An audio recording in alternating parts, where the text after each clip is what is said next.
what it is. The Matrix is everywhere. It is all around us. Even now, in this very room. You can see it when you look out your window or when you turn on your television.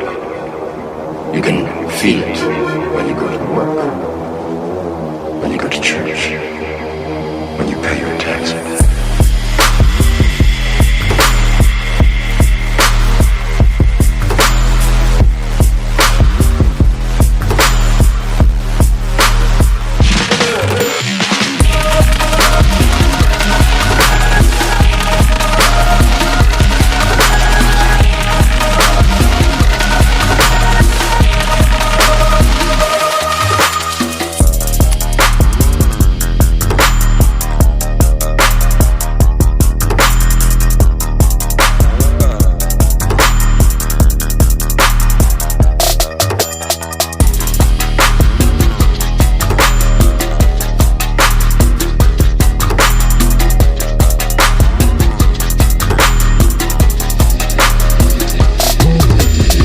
The world that has been pulled over your eyes to blind you from the truth.